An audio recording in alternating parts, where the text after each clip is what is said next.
I will start. Mhm. So Well, hello. good morning. Thank you for those of you that are here on time. I know that many of you still have a power a problem, but that's why we are recording today's session. It's a beautiful and very, very honor opportunity for all of us to learn from my dear friend Karen Taylor. She is the Color Vowel co-founder and director. She lives here in the United States. She is an incredible bilingual too. She speaks English as her native language, but she also speaks excellent Spanish. So the other day when we were preparing for this session, she surprised me talking in Spanish. So I was so excited. She has been to beautiful places in Mexico. So we have a lot of things in common besides the love for education. And she is here today to surprise you. I am a witness. I have been using the color vowel framework in helping my students at the adult level at CNM, the community college here in Albuquerque, New Mexico. That's how I learned about this beautiful way to teach students to improve their speaking. And I am very excited. They have offered for the faculty here at the community college workshops to help us bring this alive to our classrooms. It is a beautiful tool for many of us that are teaching this, that English is not our native language. We can really help our brain to grasp those sounds that do not exist in our native language. The research says that it takes several years for us to build those bricks that do not exist. Like in Spanish, we just have short vowel sound, a, e, I, o, and then we have u. And so when we start learning English, there are so many sounds that we cannot pronounce it because it doesn't exist in our brain. So Karen is so kind to come and talk to you precisely about how to implement it in your classroom. So we already have 12 participants. So I have a few announcements. I'm going to wait a little bit later to give the announcements, hoping that people can connect. But Karen, thank you so much. It's such a privilege to have you here and share your expertise and your time. Welcome. Thank you so much. It's a pleasure to be here. Hello, everybody.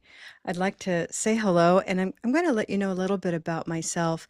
But before I do that, I'd like to invite you. This is an interactive session, and so I know that many of you are working with maybe a problematic internet connection. But if you can turn on your camera, I promise you will be happy that you did. And otherwise, if I'm going to lean in on Olina and Lucia as my students when we demo certain things, when we demonstrate.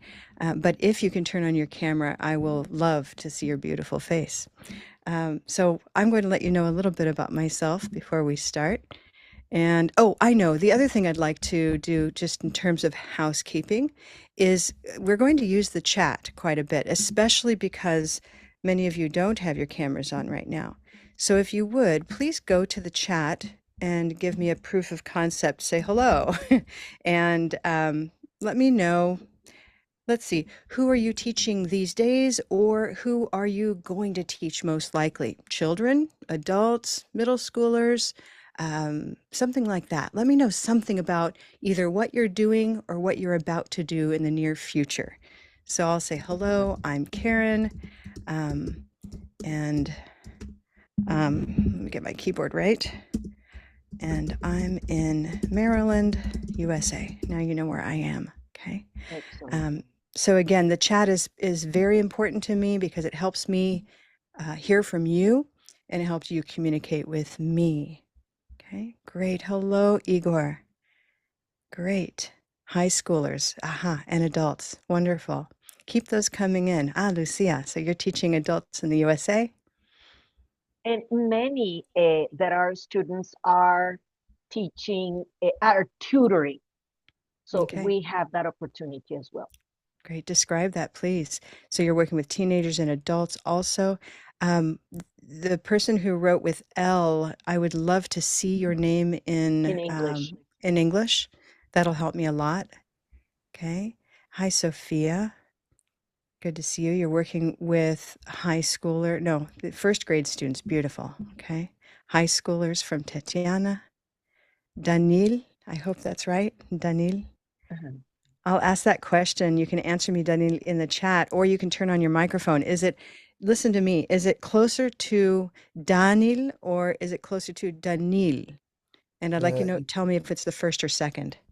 Yeah, it's really close to like British variant Daniel, like, but it's Daniel, like it's double sound E. Okay, Daniel. Yeah, Daniel. Yeah? So it's closer to the second, Daniel. Mhm. yeah. Aha, good. So I'll be doing a bit of this kind of work with my hand where I say, is it this or is it that? For example, is it Igor or Igor? Which one is closer to the way you say your name? It's the former. Can The you hear me? former, the first one, Yeah, Igor. that's right. Okay, see. So very quickly, I'm already introducing you to a bit of the concept behind color vowel, which is my topic today. And that is that the way we understand each other and the way that we perceive words coming out of each other's mouths in English is fundamentally tied to the location of stress, the location of time. And I'm going to signify time with my hand often. Why? Because the use of time in different languages has different roles. So do you have stress in Ukrainian? That's a question for maybe Alina. What kind of stress do you have? Do you know? What kind of Like, stress? Actually, like where Yeah, for example, my name is Lucia. So right, my stress is in the I. right. Is uh-uh. it important in Ukrainian to place the stress in the right place It for a shifts, word? actually. It shifts because, like, I cannot say that we always have it like on the second syllable or just on the first, because there are certain languages in which it's more or less stable. Yeah. So in our languages, you can see, so it can be Daniel, so the second syllable is stressed, or Igor, the first one is stressed. So that depends. Actually, that depends, and there are no. Certain rules for that, like of like what words should have it on the first, second, third syllable. That depends. Great. So what you're describing, and teachers take note, is that Ukrainian has, like English, what we call unpredictable stress, meaning or arbitrary, in fact, because it's only through convention that we recognize the word delivered in that way. Whereas some other languages, Filipino, trying to think of some others, Turkish, Portuguese, have more predictable stress. So those are two differences, unpredictable or predictable. When a language has predictable stress, we can actually place the stress in other places and still be understood, which sounds strange. But English, it's very important, just like Ukrainian. So that's great to have that connection between our two languages. Another difference, though, between the two languages is, as Lucia mentioned, the vowel system. And so that's another main question that I'm very interested in and have spent the last 25, 30 years exploring. A little bit about me. There we go.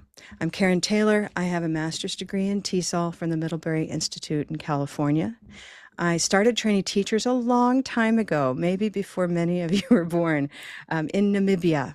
Extra points for anyone who can just quickly put in the chat what continent is Namibia in, okay? You probably know.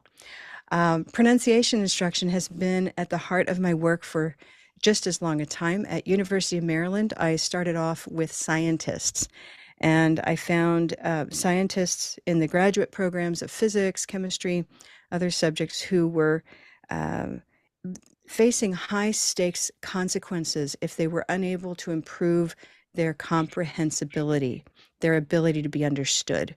They were going to lose their fellowships if they couldn't improve.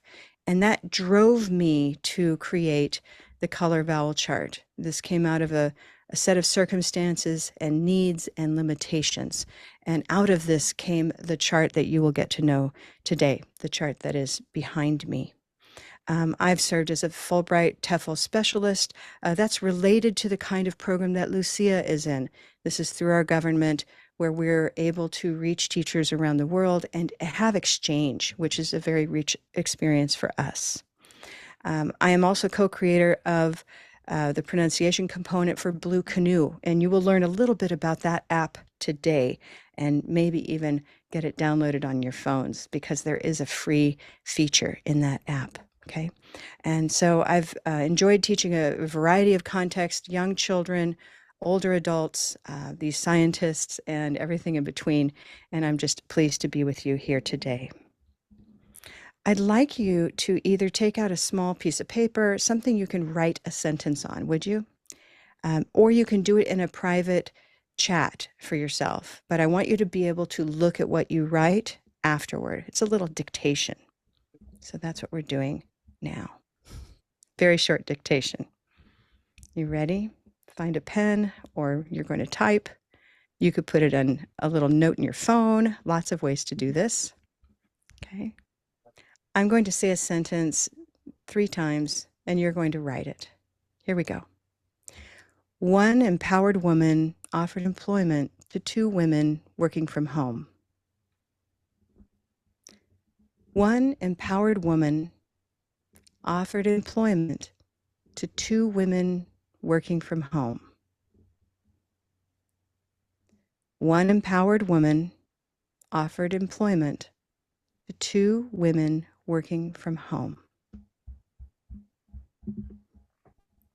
I'll put it in the chat as you finish up.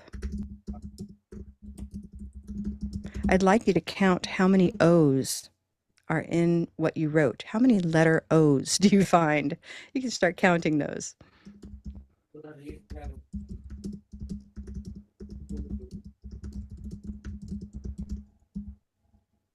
So here we are. Great.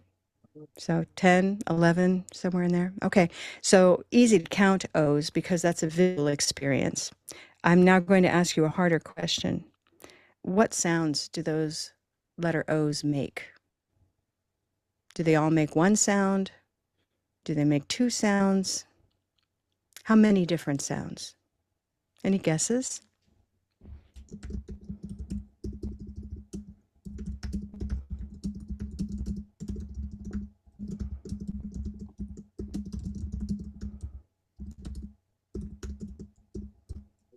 I think like 4. You think 4? Mm-hmm. Mm-hmm. Okay, maybe 7? Great. Okay, so we're starting to kind of have a disturbing reality that the letter O can represent not just more than one sound, but actually several sounds. If you're up in the 6 and 7 range, you are in the neighborhood of the right answer. Okay, and that's really at the center of the difficulty of teaching and learning English, is to realize we have a lot of vowels and we have lots of ways to spell those sounds. Not only that, that sound can be spelled in many ways. So it goes both ways. We can take a sound and have it seen with different letters. We can take one letter and it will be represented with to many sounds. Okay. So behind me, I'm now going to just let you look at what's behind me. I'd love to know with a yes, have you seen the color vowel chart before? Just put that in the chat. Have you seen it before? And I'm going to, if you could actually, let's see. I'm looking to spotlight and I don't see it.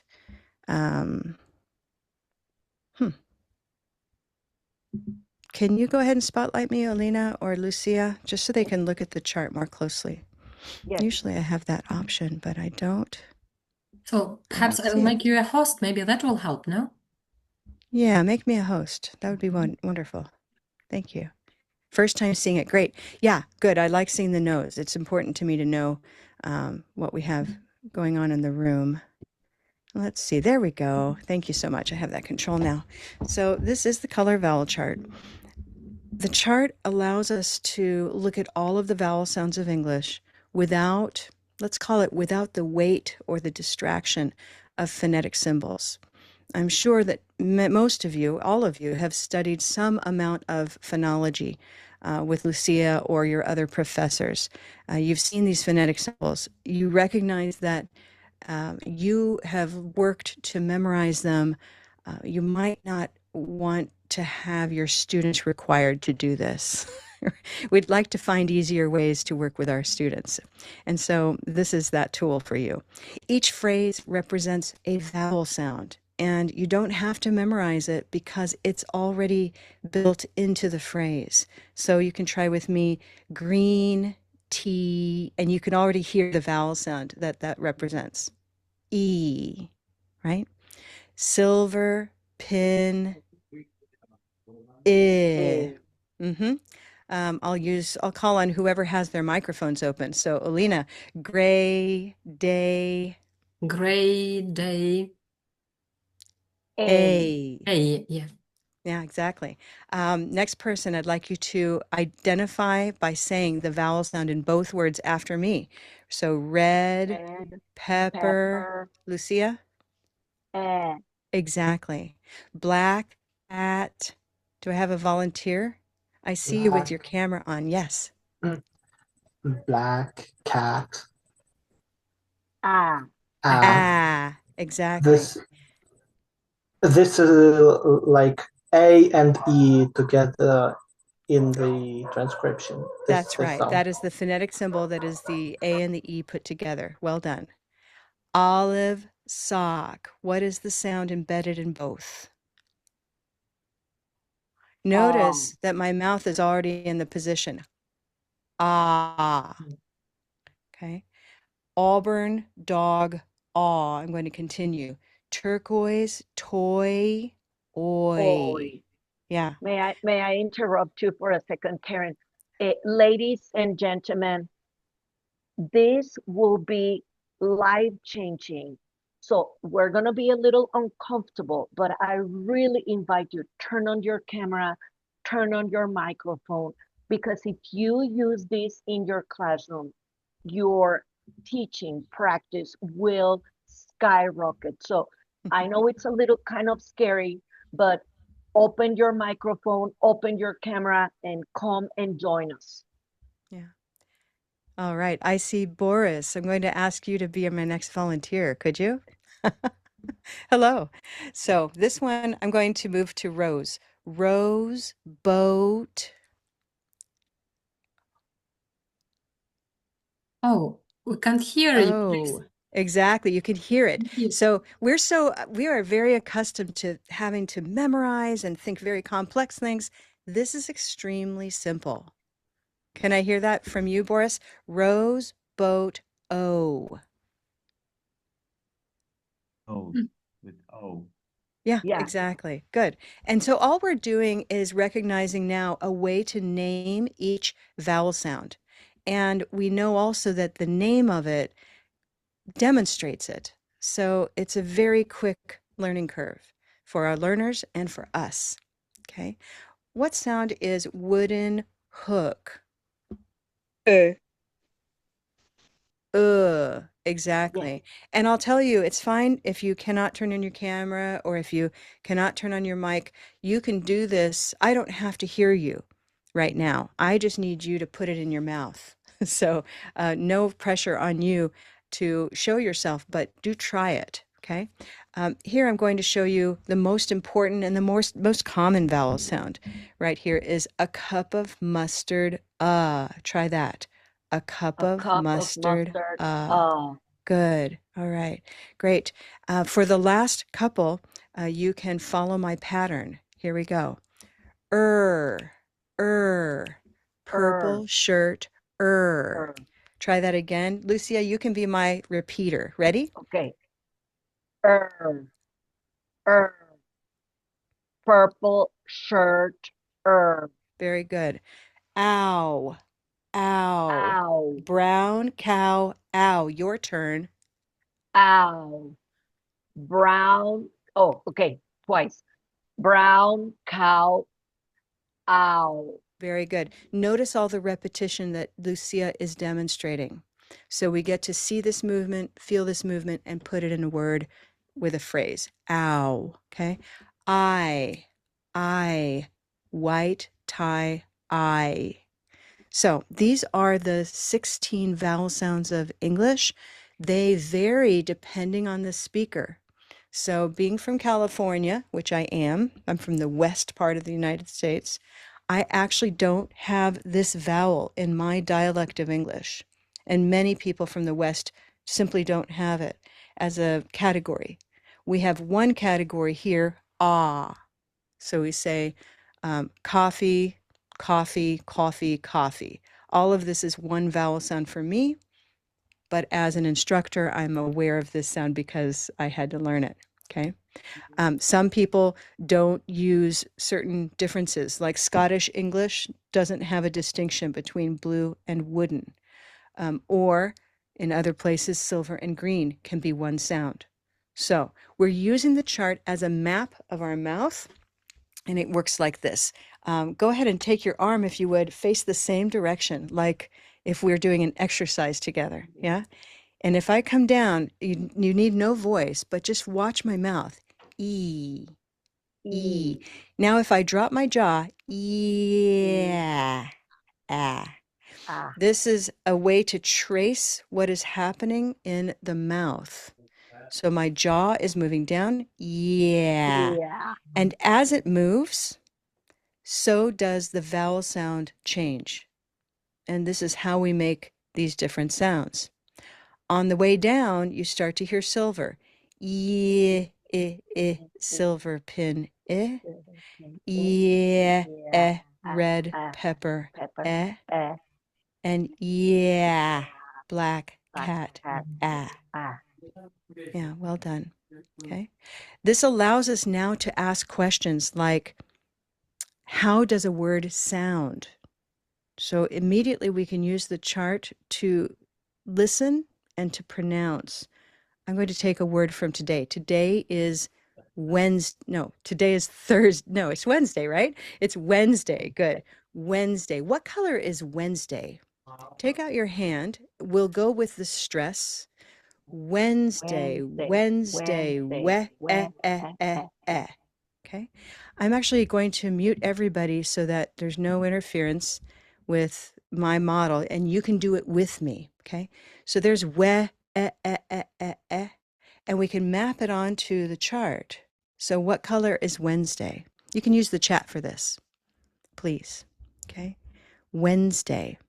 As you're thinking about this strange question, I'll model what it's not. It's not green. It's not Wednesday or Wednesday, right?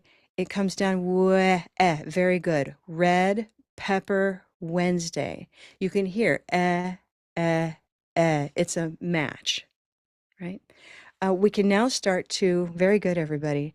We can start to think about that sentence you wrote. So let's start with a word like home, the last word. Home, home,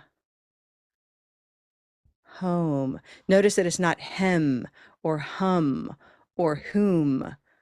Home. That would be Auburn dog home. Is that the same as home or is it different?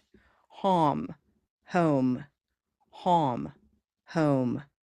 Good. I see rose. And while it does visually look like the color pink, we're going to call it rose boat always, right? Because the color we see is one sensation, but the color we hear is the name we'll use. Okay, so you'll hear now that O sound in all three. Rose, boat, home. Great. Let's work our way backward. How about from? Is it the same as home or is it different, that letter O? Is it from, home, or is it different? From.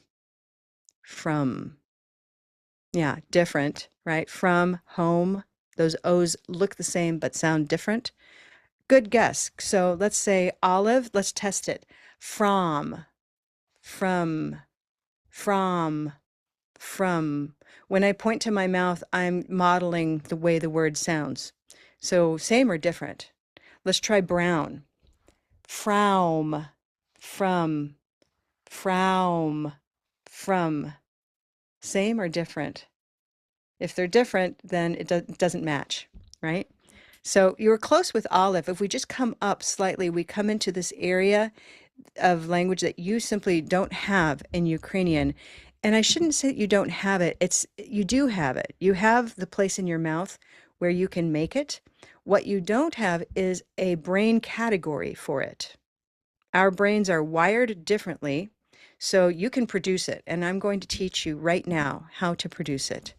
We're going to start at Olive with a very low jaw. Ah, ah. And all you're going to do is raise your jaw slightly into a space where you're going to hear a sound that does not sound like language to you. It won't sound like Ukrainian for sure. Watch. Ah, ah, from. Okay. So we're using the body to teach the mouth. And then we are producing the sound and creating the sound file in the brain. And this allows us to not spend years acquiring sounds, but rather less than a year. You can start to produce a sound that you don't have in your inventory. And it's extremely powerful because it's faster and it's longer lasting. So from is a cup of mustard from. Going backward, let's do maybe one more. Let's see, what could we do? How about employment? Employment. Employment. So, and I'll put the answers over here, by the way, that home is rose, boat, home. And then we had a cup of mustard from. And now we're working, I'm going to give this to you in a moment. Employment. Employ. Listen to it. Employment. What sound is that? Very nice. Turquoise, toy, employment. That is a turquoise word. Okay, so we've got turquoise, toy. All right. This allows us to now master vocabulary as we learn it with our pronunciation. We don't have to wait until later. And that is so often the case when we are trained to teach and when we start teaching. It's easy to think that pronunciation is the last thing we do, but it's actually the first thing we should do, right when we're learning the word, exactly at the beginning. Beginning learners and beginning of learning a new word, a new topic, new language, new structures, new grammar. Okay. So how many different sounds in this sentence? I'll show you. One empowered woman offered employment, that's oi, to two women working from home. There's the O at the end. So that letter O just represented, I haven't done the count lately, I think it's 8 different sounds. Comments and questions. This must inspire some curiosity. So I'm going to give you a chance to ask a question or two, and I'll remove my spotlight. Questions or comments? So Svetlana, you say it's incredible. Can you tell us more? Why is it incredible? Hi everyone. I'm really shocked about such a simple the Color Vowel Chart to teach students to pronounce correctly. It's incredible. Wow, I'm so excited. Well, I'm so excited for you because we have been we have a lot waiting for you. I'd love to. Yes, please tell me something more. From the very beginning, actually, I did not understand. I did not saw this white letters, the name of the chart actually, and so I did not understand. That's why.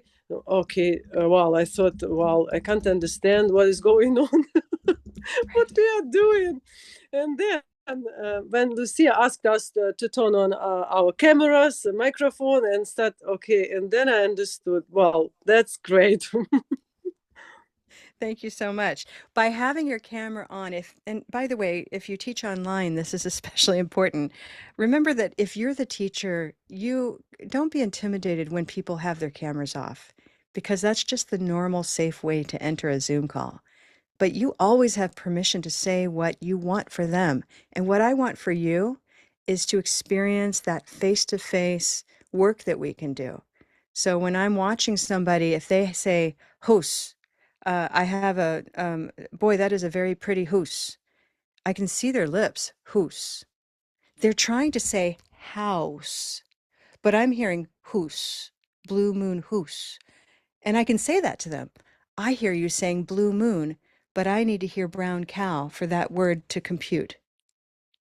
And in Zoom, they can even have their cameras off, like many people in this room. We could have many people, students, and I can simply watch them without having to listen to everybody. So everybody say brown, without microphones, say brown cow house. Go.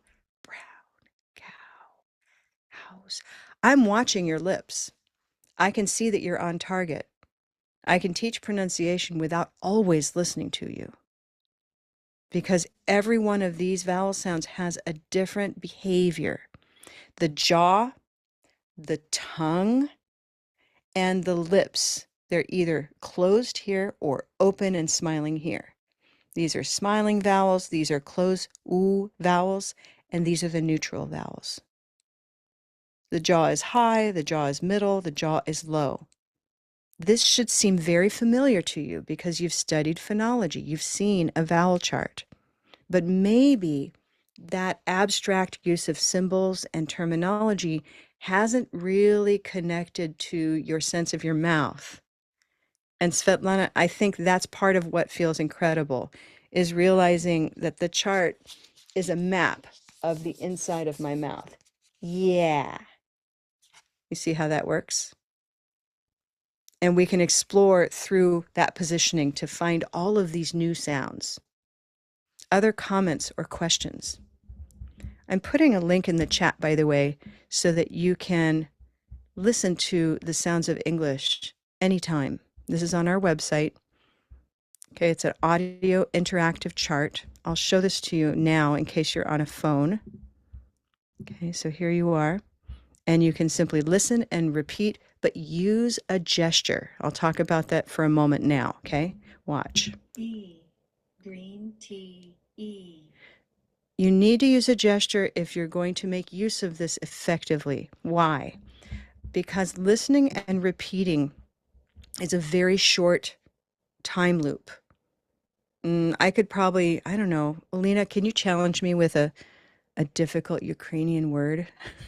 Give me a difficult Ukrainian I word. know that most Americans have a problem with the pronunciation of our word, very short one, monosyllabic. Schid. Schid. Shid. Schid. Okay. It's like Shid. east in English. Shid. East. Schid. Shid. All right, I'm trying, right? So I'm doing what I'm doing right now in this quick listen, repeat. And notice I'm not using my hand. I'm just trying to keep it still. Not that my hand will magically fix everything, but when it comes to English, that time on vowel, it might help me with Ukrainian. Sid. Can you use your hand and show me just sid? Is it, I know I'm completely wrong, but I don't know how. No, not completely, but schid, like the second consonant should be like more distinctive. So schid, schid, like in who. Okay. Schid, Shid. Shid. schid, Shid. schid. Okay. So Kind you of. see the work we're doing, having a scaffold, a way for me. She said second consonant, and I thought d at the end because I'm not yet aware. I'm only starting to be aware that there are two consonants at the beginning. I only heard sh, which is one consonant for me.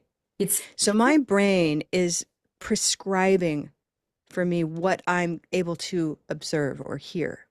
And it's only through this close work that I might be able to master that one word for east. When we use our hand in the color vowel approach with English words, we are mastering the vowel sound by placement. So let's take a word. I'm going to take a word like comfortable. Comfortable. That's a word that's said in different ways around the world.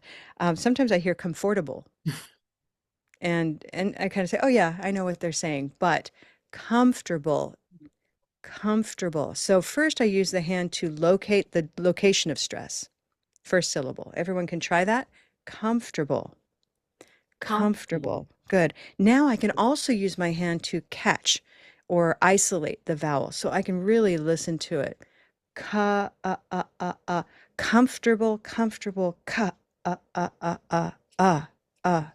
Now I have that vowel sound. I've caught it in the wild in my own word, and I can start to move to the chart to decide where it goes. Is it over here in the front vowels? Is it comfortable, comfortable, comfortable, comfortable? Is it any of those? No. Okay. Is it over here? Is it comfortable, comfortable, comfortable? And you might say, well, I don't know. So that's where we use the chart to locate again. Yeah, comfortable, comfortable. So now we're closer than ever. Which one is it? Watch my mouth. I'll be silent.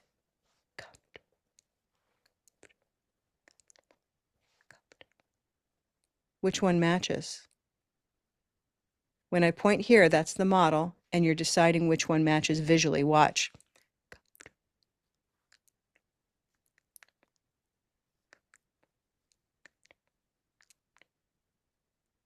Subtle difference. Yeah, it's cup of mustard. Exactly. Well done.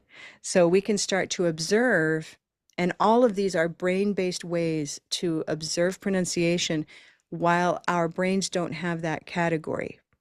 And every time you move into that position and say comfortable, so comfortable, you are creating the beginning of a lasting sound file for that word. And that is going to create the category for that cup of mustard sound that you don't have in Ukrainian. Again, you have it in your mouth. You just don't have it in your brain yet. And so what I love about the chart is that we're constantly teaching ourselves, like, what is speech and how do we understand each other? And when we have misunderstandings, we have a way to explore why, what happened. Okay, I'm going to tell you a quick story. How are we doing on time, Lucia?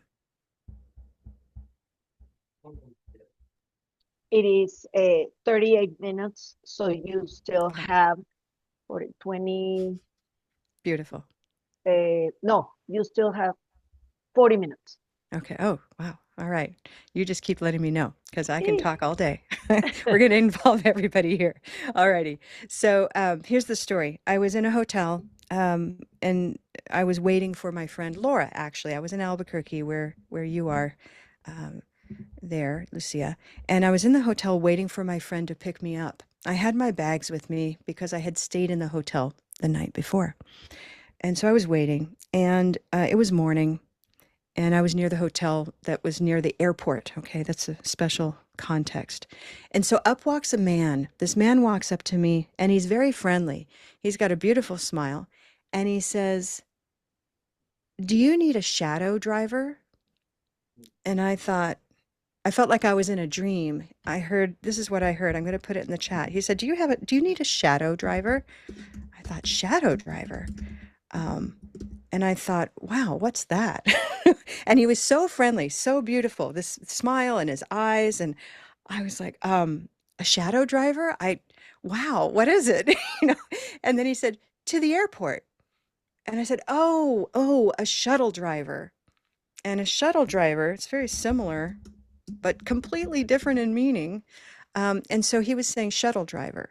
Now, he was a speaker of Spanish, and I should have known differently. I should have been able to make the accommodation, but I couldn't. In fact, I really thought I was in this really pleasant dream talking to this man. And I said, no, I don't need a shuttle. Thank you. My friend is coming. So what was he doing? Shadow, shuttle, shadow, shuttle. Yeah. So there's a vowel difference. It's very important. And these might actually be difficult for you to perceive if you haven't had ways to do this. So we have shadow, which would be what the sun makes when it shines behind me on the ground, right? So shadow. And then we have shuttle. Shadow. That's the end of shadow. Shuttle. And this is the second syllable of that shuttle word. Yeah, not shadow. Good. So these are subtle differences crossing the line where the meaning changes completely. And what I know about English is that we are easily distracted or confused if the vowel is not right. And that's another reason why we want to use our body, locate, produce, practice. Okay. All right, everybody. I'm going to give you, I hope you've opened up the link to the chart. Has everybody found that link? We'll send it to you again in the future. But on that same page, I want you to know that you can already start exploring if you're excited. So here again is that page. Okay. Colorvowel.com is my website. We provide a lot of free tools and free classes, free ways to start learning to teach this way. Okay. I'm going to introduce you to those steps. One is the chart that's right here is your way to start getting oriented to the sounds of English. Second is we have the Color Vowel game room. And in that game room are dozens of games that you can play on your phone, you can play on your computer. I will pick one example. Let's pick school subjects. And this is the work that Laura and I like to do together. Laura, who wanted to be here with you, but I'm with you and I'm so thrilled. So these are school subjects. And this game is asking us to find 4 categories of 4 words that have the same color vowel. So, geography, olive, sock, geography. I'm going to give this to you a little bit, okay? Can you find 3 more words that are olive, like geography? Remember not to look with your eyes. You have to see the word, say the word, and hear that olive stress. Ah. So here's geography, photography. Very good. I need 2 more to make a set.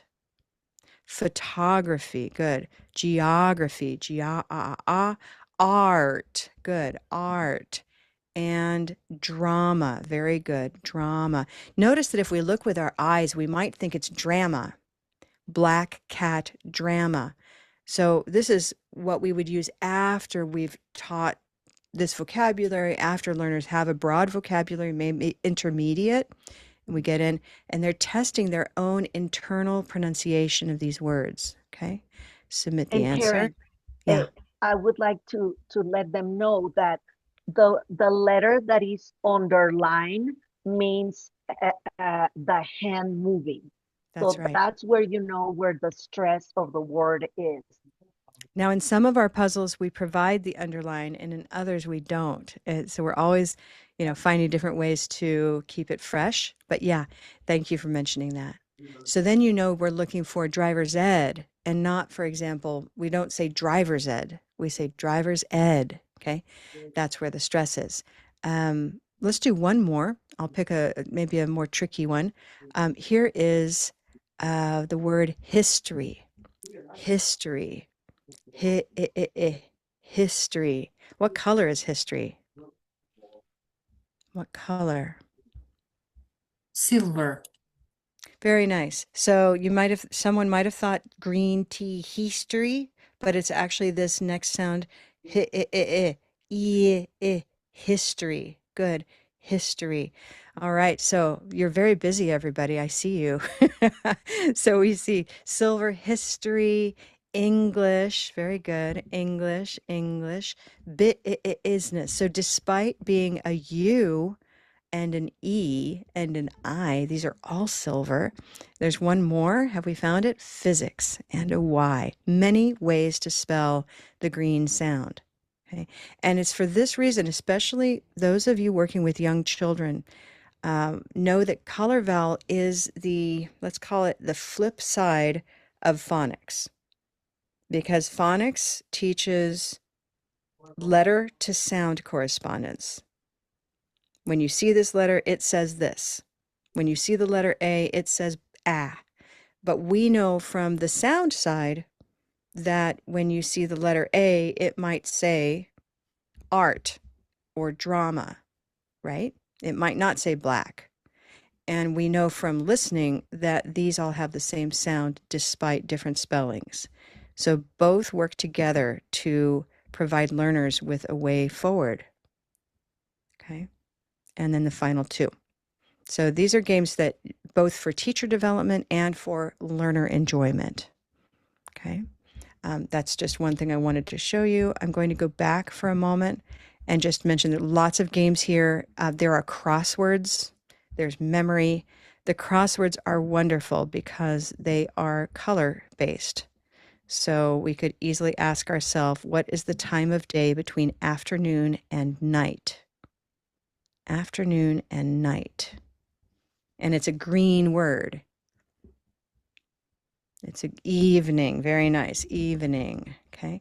And then we can ask ourselves, you know, what is in the middle between the number 3 is, oh, I just said it. Okay, and so your learners are actually working with their working vocabulary, the words already known, to exercise, use, and develop their use of those words from pronunciation. It's not enough to learn the words, you have to use the words and be comfortable extracting them and utilizing what you have in your mind. Okay, so all of these games are there for the practice, the vocabulary, as well as the pronunciation and the spelling. Good. I'm going to go back one more time to this page and just let you know that when you go to courses, I recommend now signing up for Pure English Practice. Okay, it's under learners or teachers and the teachers community. Both of these are free communities that you can join now. And we have free events. Every month I teach a free pronunciation workout with that is all no explanation or very little. It's mostly doing English and using the strategies. So when you join that community, you will see our next event is in November coming up. Okay. All right, I'm going to stop there for a moment. Questions, I love to take those as they come along. So you can post a question while I find the next thing I want to show and share with you. And if that's okay with you, Karen, I would like to tell to all the participants that Karen has been so kind in sending to the U.S. Embassy in Ukraine and the TESOL-Ukraine section charts for you, and you will get one. The next conference in December, you are going to have waiting for you one of these charts so you can practice in your own classroom. So thank you, Karen. Yeah.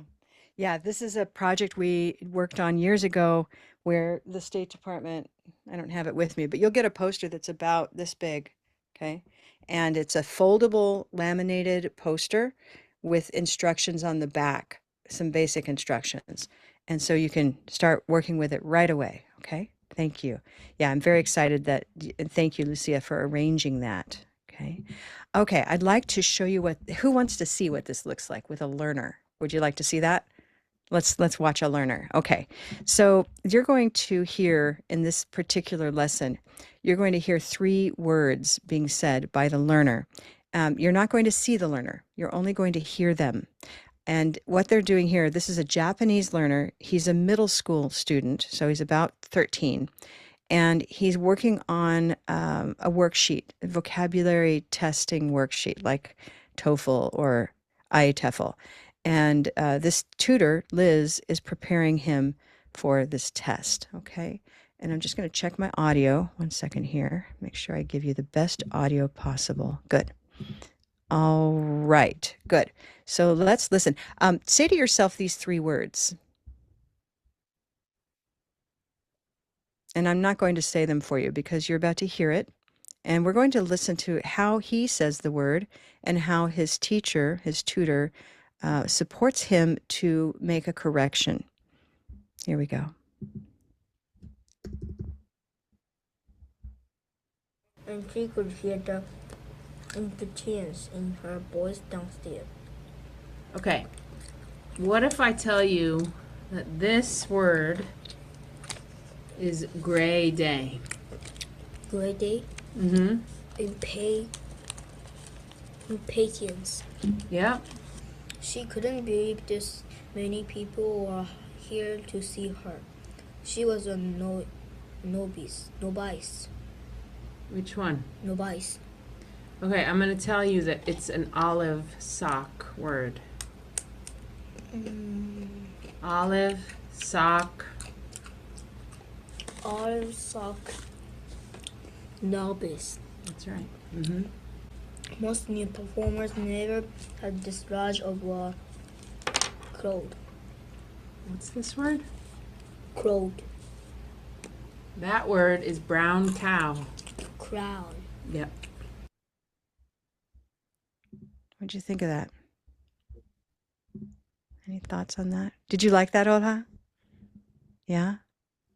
There's nothing better than really watching learning happening. Okay, so then you think, well, okay, so what were the corrections? Novice, what color? Olive, sock, novice. Impatience. He was saying impatience. Impatience, yeah. Impatience. Gray day, impatience. And crowed. What color did he use that was wrong? Crowed. What is that? Crowed. Crowed. Brown cow. The same as brown. Yeah, he was using rose, crowed, and then she said, it's brown cow. And he said, oh, crowd, right? How would you know when a word like ROW is rose, row, but then you change it to HOW and it's brown? How? Right? I mean, you can't predict by the spelling. And how much effort would it take to memorize that? Now we just have a quick cue. Oh, it's brown. Okay, I got it. Now, beyond that, what we need to ask ourselves is, how do we help the learner retain that afterward? And I'd like to briefly show you what that looks like when they start to take notes. Okay, we all know that note-taking is extremely important when learners are in the classroom so that they can review.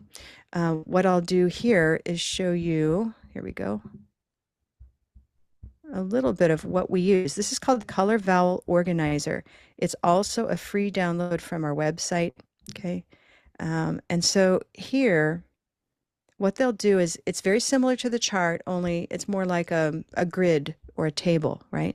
And you can already see I've put caught and caught. This is a demonstration from a recent session where I showed that one word can be in more than one category because they're so similar, right? That merge. So caught, same thing. But let me not distract you further. Let's take impatience. Gray day impatience. Notice again the line that Lucia noticed. Okay, we place the line so that the learner knows exactly where the gray sound happens. Here is that next word, crowd. So now we have novice and crowd. And in this way, the way they can go back at night to their notes and practice all of their olive words or all of their brown words. Okay, let's try these three words.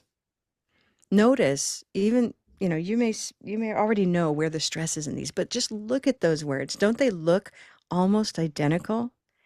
And wouldn't it be reasonable for a learner to say, oh, okay, if you tell me that this is photograph, then I'm going to assume it's photographer and photographic, right? But that's not how English works. We actually move the stress depending on what kind of word it is, and it's not predictable. It's only known once you know the word. The sound file has to be there. So what are the stress locations? What color is photograph? Photograph, photograph, whoa, whoa, whoa, whoa. Any ideas? Rose, boat, photograph. Beautiful, Sophia. What you did with your answer was not just giving me the answer, it was actually practicing it at the same time and demonstrating it at the same time. You see how we build it all in together.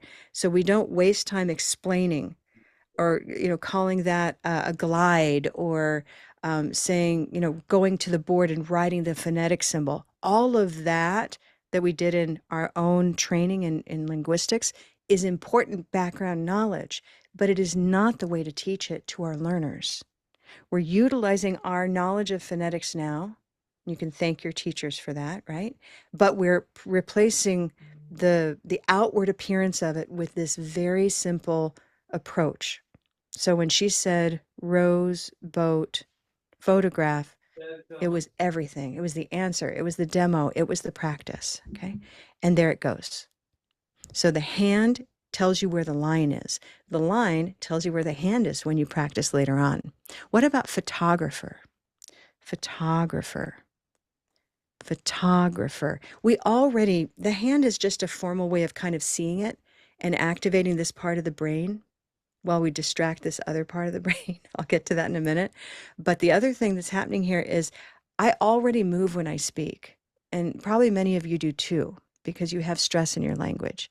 Unlike Japanese, if you ever watch Japanese speakers, say in the news or on TV, the gestures they use are not timed to the vowels.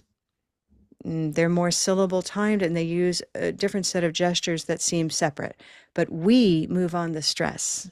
If you're feeling really excited, you end up moving with the vowel. That's where the meaning is for English, maybe Ukrainian too. That's a discussion you can have. Okay. So photographer. My hand is just moving exactly where my body would move anyway. What color? Olive. What color? Olive sock. Say the whole thing. Olive, sock, and photographer. Go. Olive sock photographer. Great. Use your hand. I'm not sure who's speaking, but do it one more time, would you? With a hand. I can hear it. Go. Olive sock photographer. Great. Photographer. So the next thing the hand is doing is actually measuring the unique amount of time that English likes to put on its vowel sounds. It's different than many other languages. So photographer, that's like literally a measure of extension. And that helps you measure it through your brain that's going to have a different timing from Ukrainian. So that's yet another use of the hand. Beautiful work. Okay. All right. So we can keep going. Photographer, photographic. There's that black cat word. Okay. And so this is the central document for not just pronunciation, but vocabulary acquisition. Notice that these are all forms of the same word. This often falls under grammar, but it's actually pronunciation as well. Great. Okay. And so then we start to notice, well, there is no stress marked in English. So you have to know it in order to know how to say it. And that means a lot of exposure and a lot of practice in meaningful ways. Okay. And all we're doing here is just recognizing that jump, and yet, change it over to molecule and it jumps yet again, right? So here's photograph, photographic, photographer. Our images are very useful for creating materials and having a shorthand with no use of phonetic symbols. And again, these are easily memorized, or remembered, I should say, internalized. Okay, great. I'm going to stop there for a moment. I wanted to show you something. I often talk about Spanish because, as Lucia mentioned, I speak Spanish. And I often end up referring to something like this, that Spanish has 5 vowel sounds, a, e, I, o, u. And look at all of these other English sounds and how they are differently placed in the mouth. But I have a special treat for you because usually I have to say, well, what about your language? And then somebody says, well, they can talk about it, but they may not have all the language for it. Is Ukrainian similar to Spanish? How many vowel sounds in Ukrainian?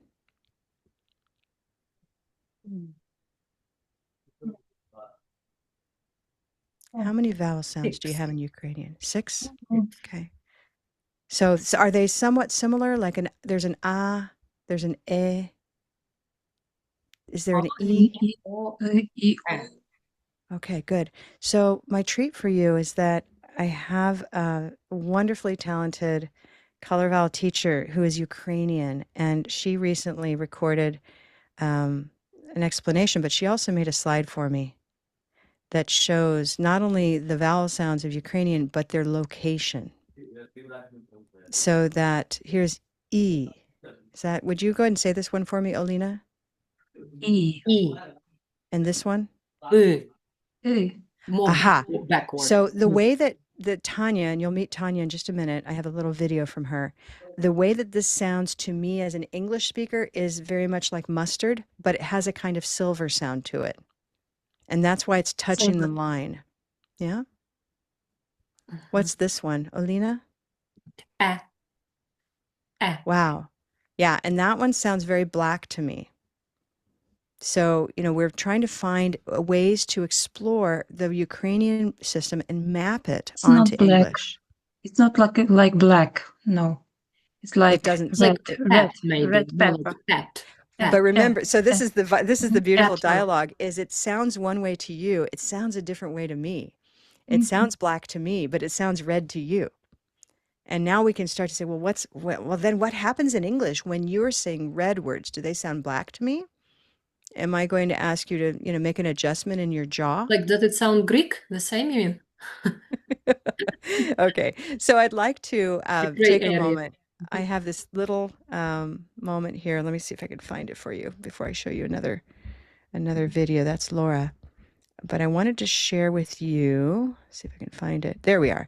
This is Tanya, and she made a short video in Ukrainian. I'll be curious to know what more it tells you that you haven't yet heard today. So I'm going to play it. Obviously, I don't speak Ukrainian, so let's see how this goes. But I know that she delivers the talk that I usually give in English, and it's about 4 minutes. I might not play all of it, but let's listen to some of it. Here we go.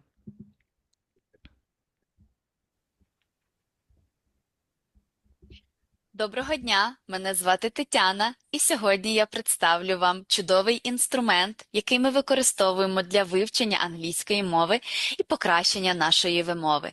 Він називається The Color Vowel Chart. Ми чудово знаємо, що в українській мові є 6 голосних звуків. В англійській мові їх є 16 і навіть трішки більше. І цей інструмент допомагає нам вивчити і знати всі голосні звуки англійської мови. Кожен колір на цьому малюнку нам показує один голосний звук. Наприклад, green tea, в кожному слові присутній звук «і», тому «і» ми називаємо зеленим звуком. Сьогодні ми попрактикуємося разом всі голосні звуки англійської мови. Варто зазначити, що деякі звуки називаються рухомі, moving, наприклад, white, tie, I. Що відбувається з моїм ротом? Дивіться уважно. I. Позиція змінюється? Так. І також я показую цей рух своєю рукою. Це означає, що звук змінюється, тому що ми змінюємо позицію нашого рота, губ, і також ми показуємо це жестом рукою. Деякі звуки не змінюються, вони нерухомі, і ми їх називаємо non-moving sounds. Наприклад, red, pepper, Ми бачимо, що позиція мого рота залишається незмінна, і також я це репрезентую жестом. Тобто рука не рухається, вона залишається на місці. Okay, I'm going to stop there. I actually know exactly what she's saying because it's my language. Color vowel is my language. What's new there? Any new interesting idea there? She mentions moving and non-moving. Does it raise any questions for you? If you look at the chart that I shared with you, that big interactive audio chart, you'll now notice something new, maybe. So if we take that I, that sound that Tanya just demonstrated, notice that there's a little Y right here. Do you see that?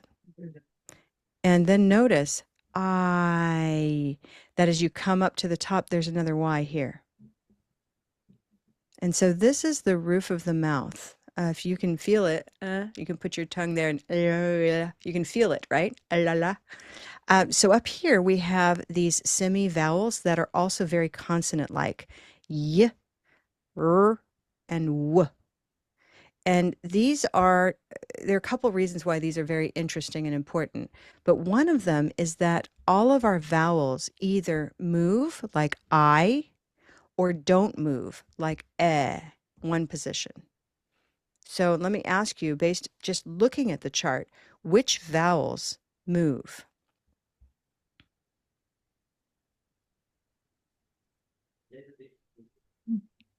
Maybe you're noticing there's a Y here. I told you that that means it moves. That there's a Y here. A. So the Brown, mouth will move up. What else? brown cow, Good. Brown cow moves because there's a symbol. It's not rather it moves to blue. Ow. Ow. Okay. Notice that as this comes down, it gets very close if you just follow that line to the beginning of black. And this is the position at the beginning. Ow. So it's really a great way. You can put your finger on the screen and trace it as you move it. Ow. As in house. Is this a sound of Ukrainian? Ow? Olena? No? Well, actually, it's a diphthong. We do not have diphthongs. We usually have like just separate vowels. Right. Okay, so if you don't have diphthongs, which this is a diphthong, then it's tempting. Sometimes you'll hear somebody say has or hos, meaning they'll do one aspect of it, but not the entire pathway. So when we touch with our hand, again, the pathway to the brain, when you trace, you're able to produce a pronunciation that may not come out without a gesture. No, we do pronounce it correctly, it seems to me, because I recollect myself being in the shoes of a student. But for me, that was quite difficult to realize or comprehend why we should call it a diphthong if it looked as if there were two separate vowels. That's what made it a problem. That's true. So it looks like house, right? Instead of this gradual transition, house, right? Good. So brown is a moving sound. Rose is a moving sound. It's not quite as far. It's not ow. It's rather oh, with the lips moving into a more closed position. Ooh, woo, woo, woo. Blue is a moving sound. And ye is also a moving sound here with green, okay? And you can hear that y and w when you're up here at the top, okay?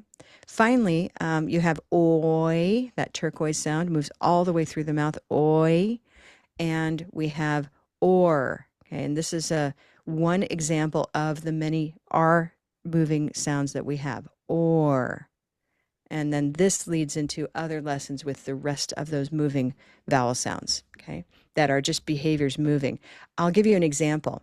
If I start at red and I move to that R, what do you hear? Air. Air.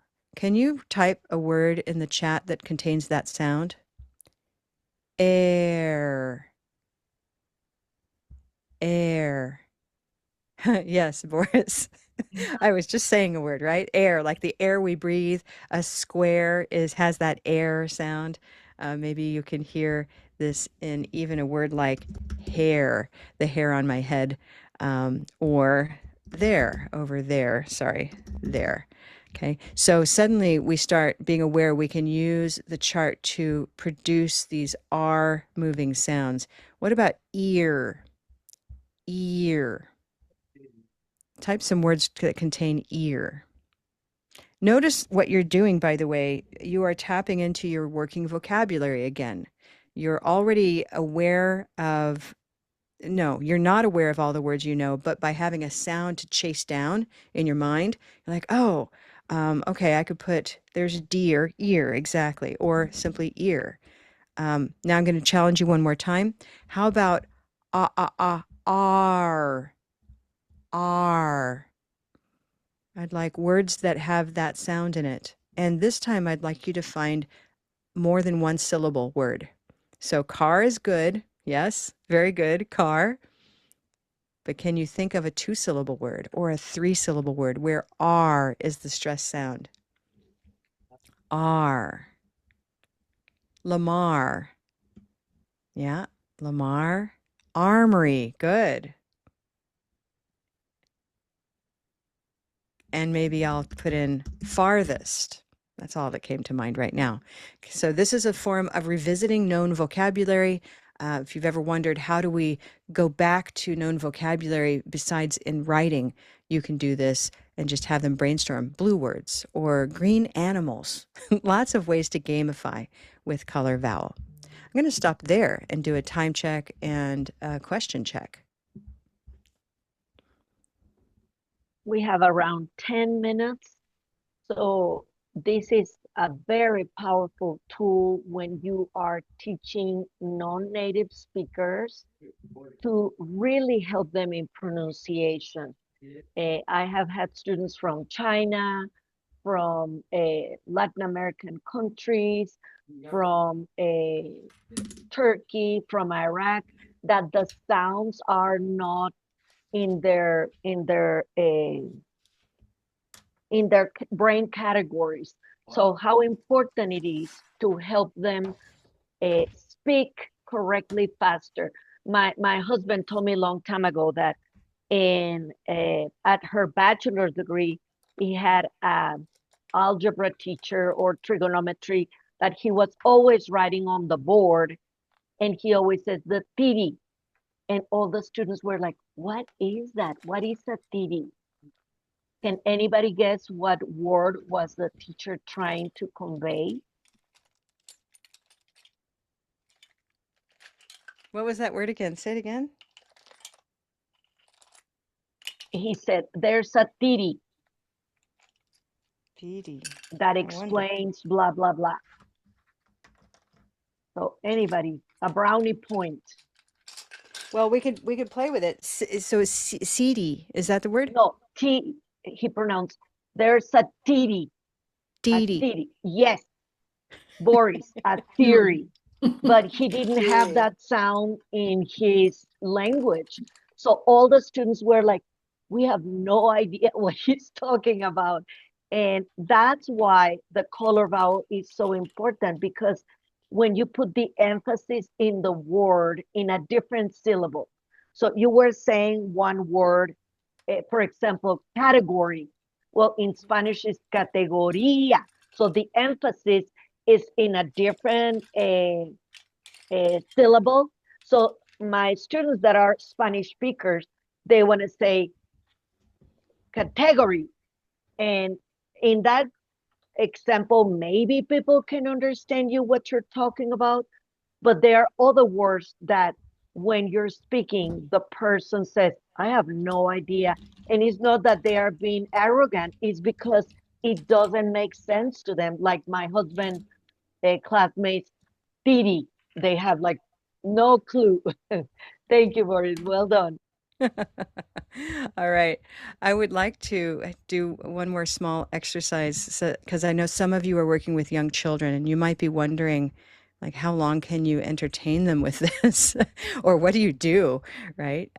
Just know that we offer a lot of support in our teachers community. That same place I mentioned you should join from our website, okay?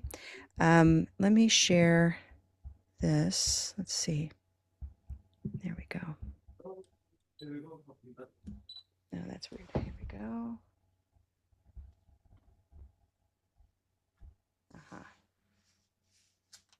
Okay. I'm going to take an object. Children and adults, all people, human beings love objects. They love touching things. That's how we learn. It's how we experience the world. Okay, so I'm going to take my chart here. I'm going to share you a physical chart. Come on, there we go. All right, so this is a paper version of the chart, and I'm going to take, I'll just give an example. So here's an object. What do you want to call this? What is this? And since I see Svetlana, your beautiful face, your smile, could you tell me, Svetlana, what's a word you would use for this? Key. Key. Okay, what color? Green. Green tea. Okay, so first of all, we can have a lot of fun simply placing known objects, naming them. Notice that I'm not telling you what it's called. Okay. So then I see Olena. Olena, Yeah, is it okay. Star. Good. Star. Where do you want to put it? Mustard. Okay, if it were mustard, it would be stir, stir, and I say star. So I'm going to tell you you're in the right column, but we need a lower jaw. Now try. Star. Good. So star. That's the whole movement that we need for that word to be complete. But we'll categorize it as olive because that is the starting sound. It's very important to have the starting sound solidified. Good. What if we take something like this word? I need a new volunteer. How about a male? I'd like Boris, can you turn on your camera? Yeah, sure. I'm just trying to figure out what that Zebra. actually Is it zebra? zebra, but it should not be green, right? Because green is already taken. That's okay. It's okay to have two things in one place. Yeah. All right. Right? Because the game I'm playing is what color, what is this word? And so now we make a relationship that key and zebra are both green words. That's pretty fun. Okay. You can play a different game where there's only, you end up filling in the entire chart like a puzzle. That's, I think, what you were thinking, right? Yeah. So at this moment, we're just doing that. That's fine. Let me ask you, what will this sound like if I make it blue? If zebra, zebra, becomes a blue moon word, how does it sound now? Zebra. Zebra. Zubra. Notice, and I want to say, Boris, this is why I work with faces. Boris immediately smiled when you said Zubra, because it's funny and it triggers a kind of like, what just happened to that word? It's no longer zebra, it's Zubra. What if and by the way, children are especially transparent with this kind of linguistic joy, but so are adults. So I actually do this work with adults, believe it or not. I know because I've done it. It's always delightful. Okay, so if you have in your mind, like, I don't want to treat adults like children because it'll be insulting. No, be playful in the right, respectful kind of way for their age. But this is delightful. This is phonemic awareness. Raise your hand if you've ever heard that phrase, phonemic awareness. It is a precursor to effective reading. You must have it. It's the ability to play with words and sounds. So now if I make this nice zebra, I make him mustard. What is he now? Zabra. Zebra. Also not a word of English, right? We've made him a non-word. What if I make him red? Zebra. Zebra. Is that a word? In Ukrainian, that's okay, but it's not in Actually, in British English, this is the name of this animal. It's a zebra. So many Englishes call this a zebra, and in North America, we call it a zebra. So it can either be red or green.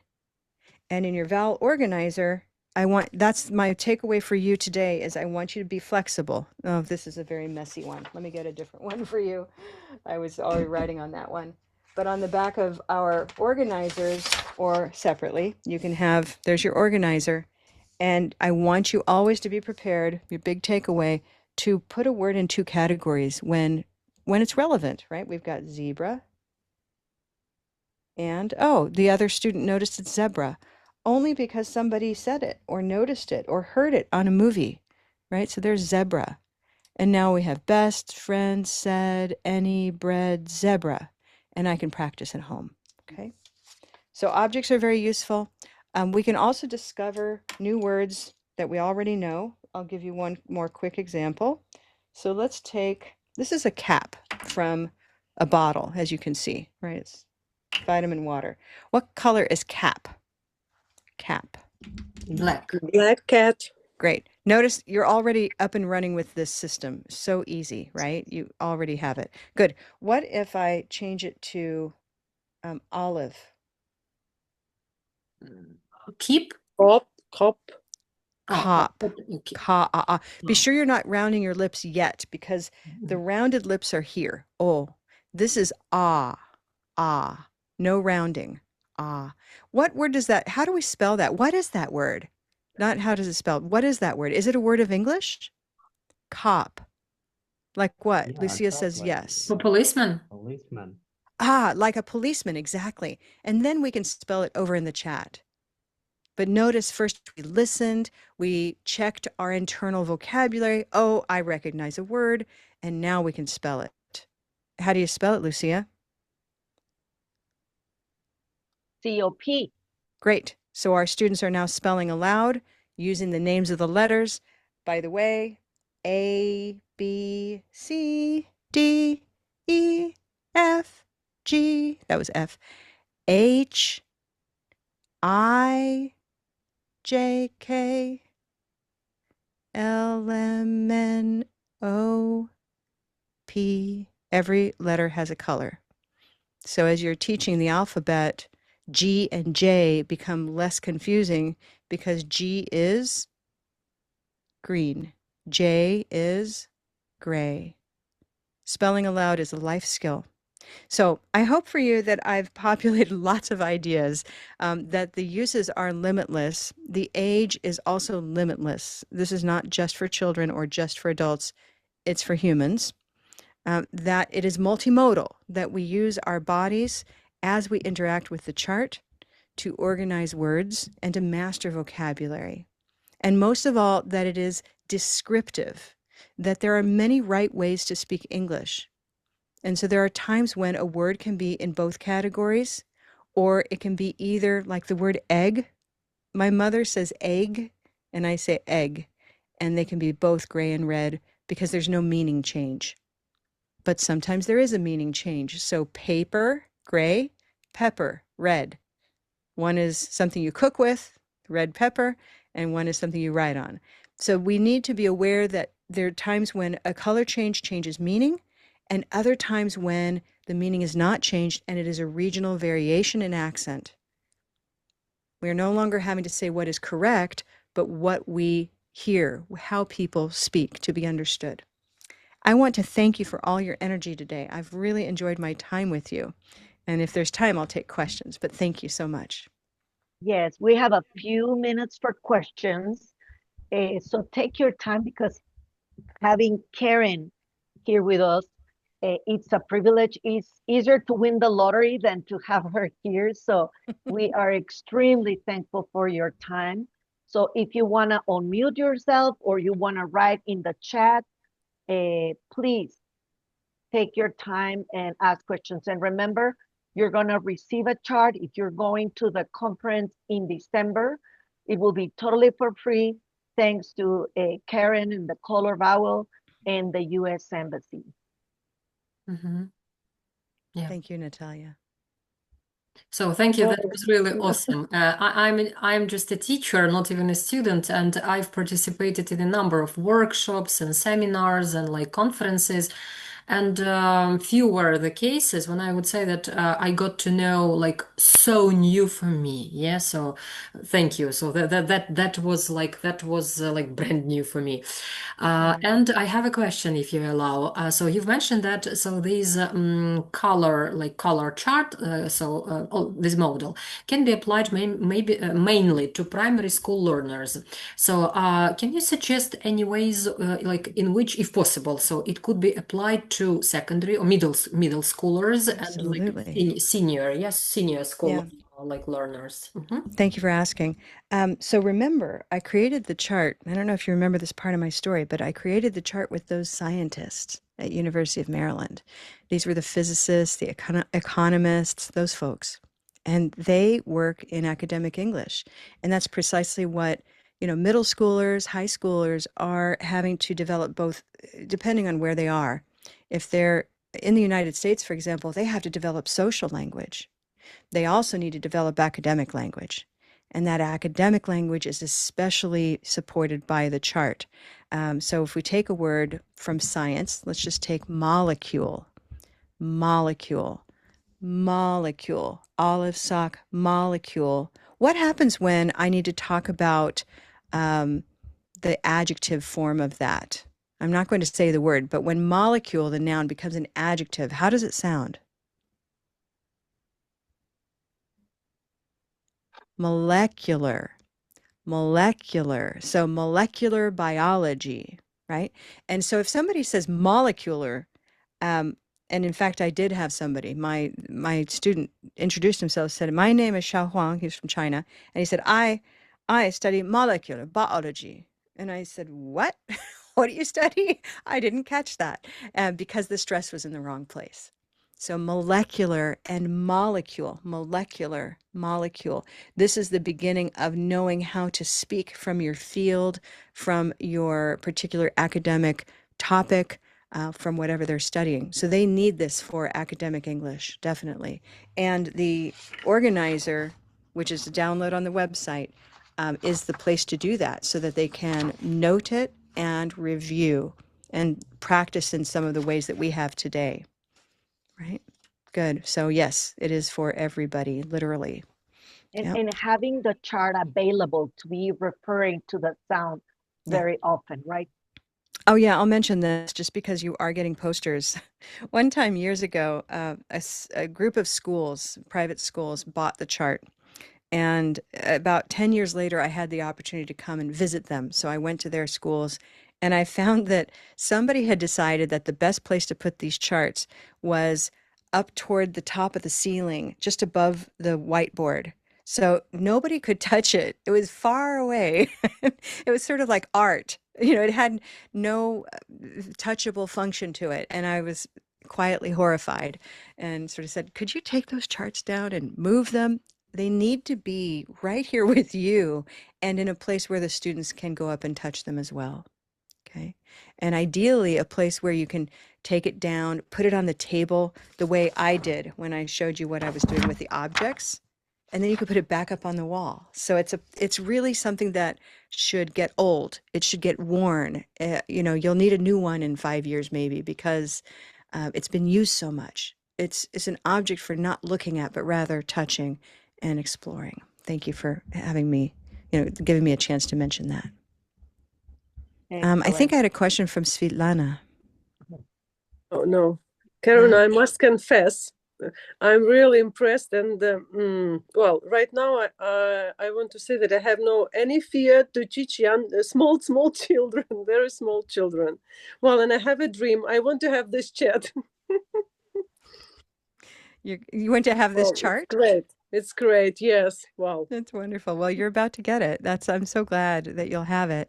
And know that when you come to those teacher community events in the free teachers community, I run a lot of those and you can come and ask questions.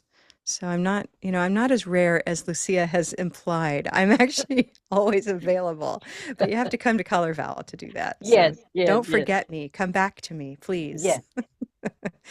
We are a worldwide community of teachers. It has grown. It's like a little, a wonderful global community is what I would say. And so Tanya, who's in Ukraine, you saw her speak a little bit. She is headed toward becoming a trainer in Ukraine.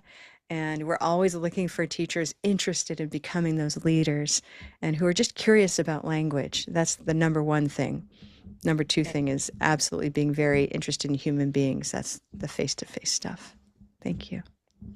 Well, thank you so much. We appreciate your time and bringing some fresh strategies for the Ukrainian teachers in how to improve the students' English, but even our own English, right? And becoming more proficient in speaking English. So I want to thank you and we applaud you and we thank you for your time. So hopefully it's not the last time that you see Karen. As she said, they are always very kind and available through their groups. So take advantage of this and we will say goodbye to you. I'm just going to ask all of you to stay for a few more announcements. Thank you so much, Karen. We appreciate you. And it's exciting to see the love you have for teaching at all grade levels. So again, thank you so much. You're so welcome. And again, have a wonderful week. Learn from each other. And I hope to see you soon. Take care. Thank you. Bye-bye. Thank you very much. Ooh, I'm going to leave the meeting. There we go. Oh, yes, I yes, almost ended the meeting. yes, I Make will simply Lucia leave. host. Yeah. yes. All right. Have a good time, everybody. Thank Bye-bye. you. Thank Thank you you, so much. likewise. Well, Bye. everybody, I hope that this invigorates you to tackle the 4 areas of learning a language. And I know you have learned how to teach to read, how to teach to write, but speaking, we always think is the last part that comes with learning a second language. And what you're doing with a color chart is bringing that day closer so the students are able to communicate in a more accurate way. So what your teachers and I have been talking about is that we would like for you to prepare for the opportunity to show us what you have been learning. So the vision that we have is in the last class for December, it will be December the 17th. Each one of you is going to be showing us the gems that you have been learning, that you have been acquiring. So I will hope that all of you can meditate in what you have been learning. And what I put in the chat is what I'm hoping for. The gems, the diamonds that you have found. It can be one, it can be several ones that you are taking to your own classroom. So I know you are so creative. You're going to choose the form that you're going to show us what you have learned. Just like a beautiful diamond that you can see it from different angles, you're going to show us how are you refining your skills.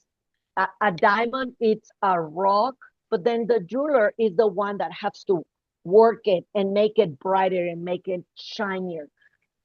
Our hope throughout all these sessions is that we sharpen your skills, that you come out of this class shiner and brighter and more excited about teaching that you already are.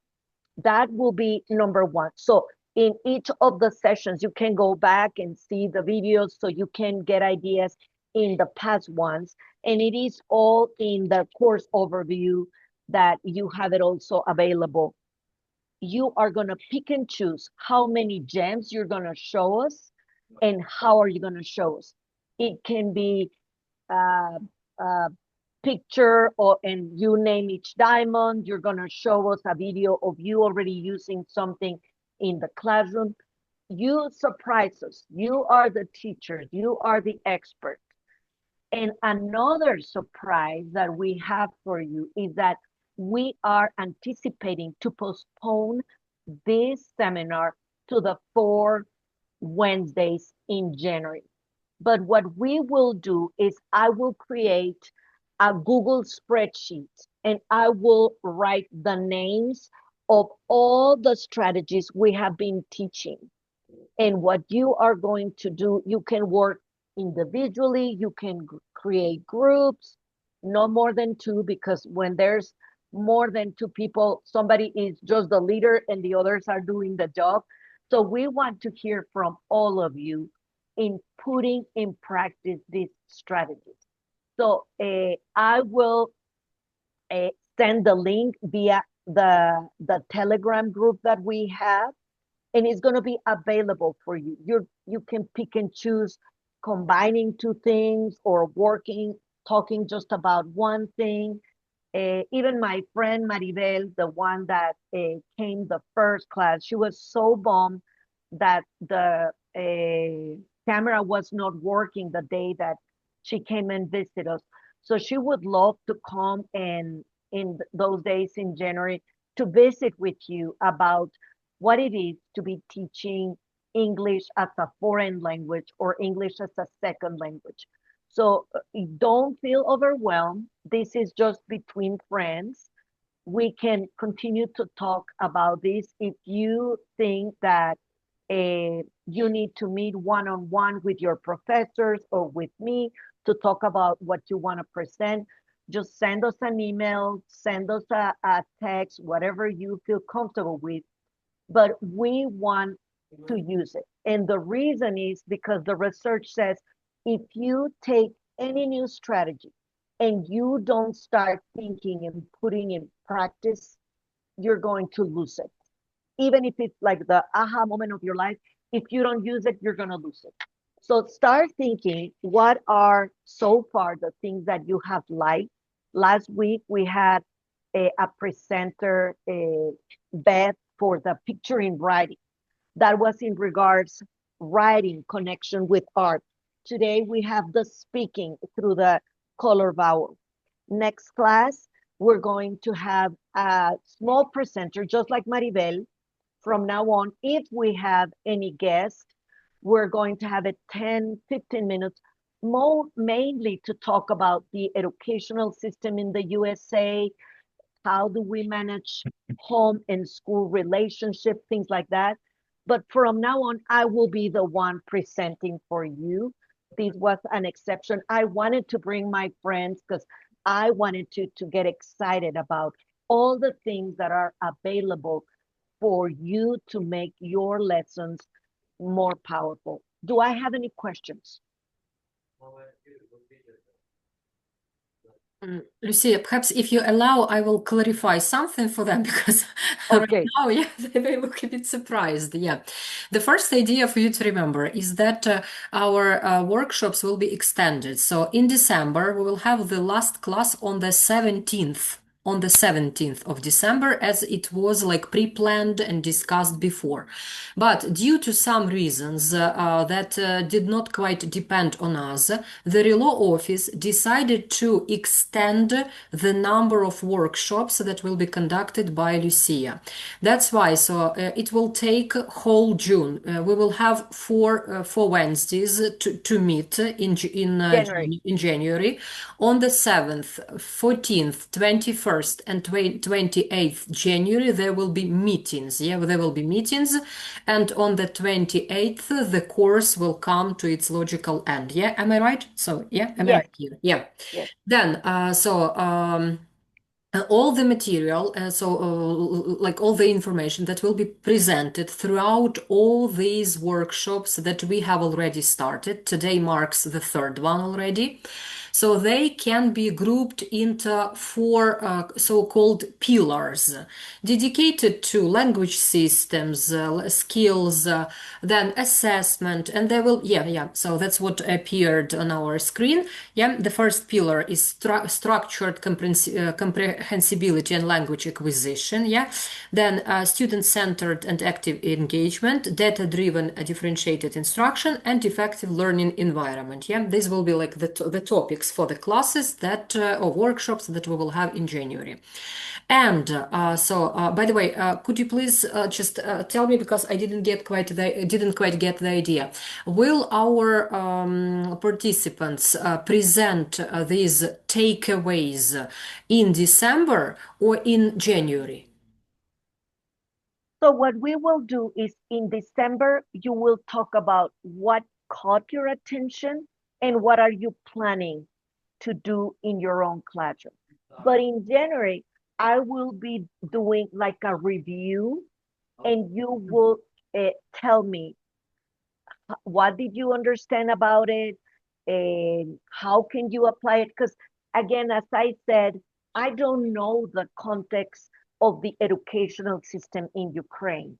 So what I'm teaching you is what I know it had worked here in the United States.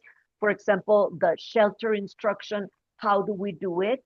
But you can say, okay, well, what I have learned, the theories that I learned in school or through my master's, whatever, are this, and I'm going to tweak it, or I'm going to adjust it this way, or I'm going to adopt, for example, complete the cafe literacy system that we're going to learn a little bit later. So I want you, every time that we are learning something, do you feel comfortable applying it? Do you really need to do a little bit more research, or like, you know what, that's too much, I'm not ready, and it is okay. But I want you to have all these menus of different things we do in the United States at different levels in order to help our students grow in their spelling, in their grammar, in their writing, etc. So don't feel overwhelmed. We can meet individually and you don't have to present the whole hour.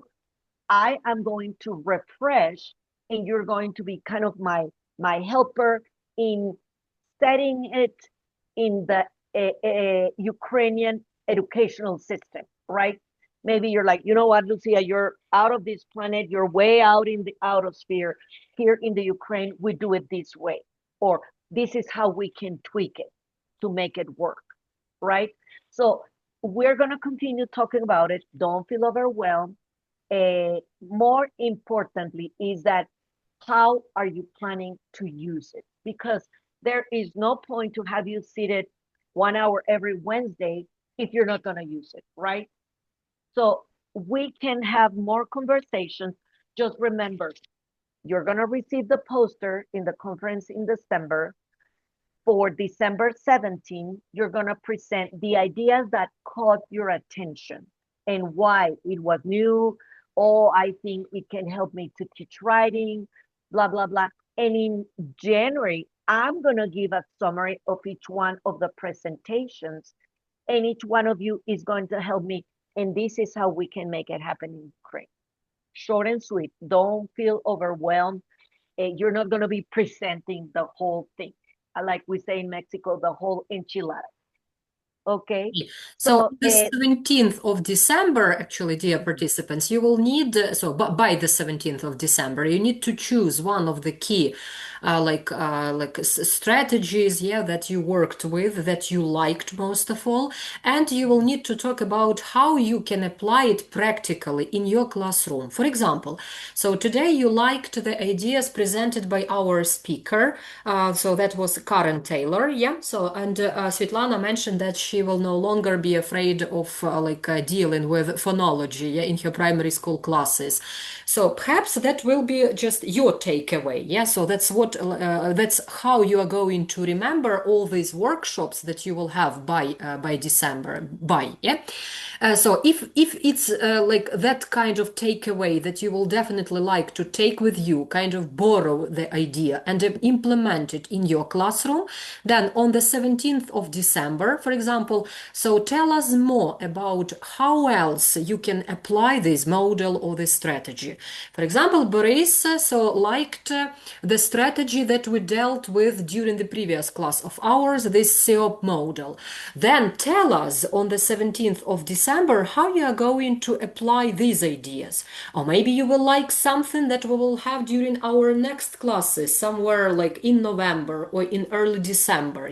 So you are to choose that strategy that was already mentioned or that will be yet mentioned by our speakers, so that you could kind of develop the idea on how else can you personally apply one of those strategies mentioned throughout the classes of ours, so in your own teaching. And in January we will have just a recap summary. We will have a summary of what has been done during October, November, and December, and we will, because that is how American model of education works. So in January we will compare it to our Ukrainian reality. So we will through Venn diagram or whatever. So we will be comparing, finding some commonalities and differences between Ukrainian and American systems of education. That's what these 4 January classes will be dedicated to. Is it now clearer? Yeah. If you still have questions, don't be that shy, so you may keep on typing your questions here or in our group chat. Perhaps there will be questions later on, so don't feel either shy or scared to ask. Okay, so let me ask maybe the first. So on December 17th, basically, for example, I should come up with the idea in the form or presentation or something like that, Can be where either presentation or where I explain what I like the most and how it is possible in my way to be implemented in the classroom. classroom, Yes, right? yes, Yeah.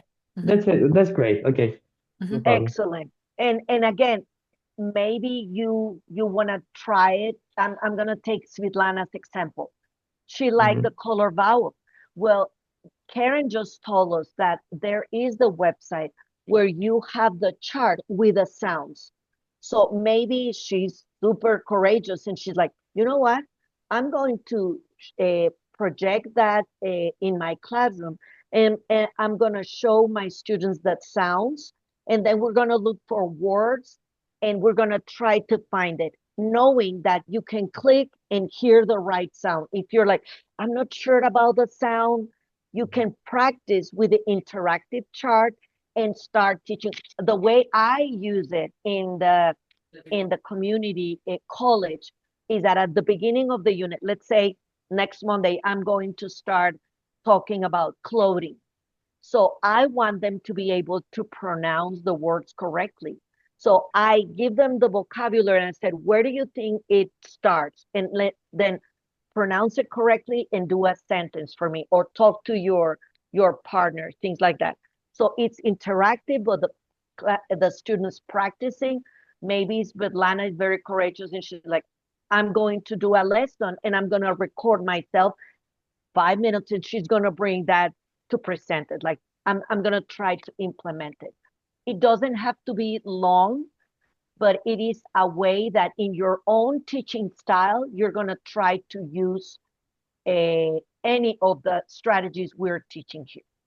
Yeah, so you may pre-record yourself, yes, so and just try or employ certain tool or strategy in your classroom, and then so bring it to our workshop and share, like by showing the video and showing like how it influenced maybe your teaching, whether like kids liked that or not. Yeah, so you shouldn't necessarily invent something on the spot already during the workshop. It can be pre-recorded before as well. Yes, yes. Or as Boris said, maybe you do a small presentation. These are my ideas, and this is how I'm going to start implementing it. Actually, right? I'm asking because I'm not working as a teacher right now. That's why it is pretty hard for me And the to format that will imagine work what for should I you do. will be presentation. Yeah. Okay, yeah, that would be great because, for example, color vowels is something, it is just great. I couldn't imagine something like that before. I would be glad to present any ideas which I have, which can in theory work. And I have plenty of time to think about that actually. So Yes. I believe I can come up with great ideas as well. Yay! Excellent. So say hi to your cat on my name. Lisa, hi. Well, thank you so much. If I don't have any other questions, I hope that today's session invigorates you and get you more excited about the beautiful things you can do in your classroom. Thank you so much again for your time. It is my privilege and my honor, and I cannot wait to see you next Wednesday. Thank you. Thank you. Talk to you soon. Bye. Thank you. Bye. Bye-bye.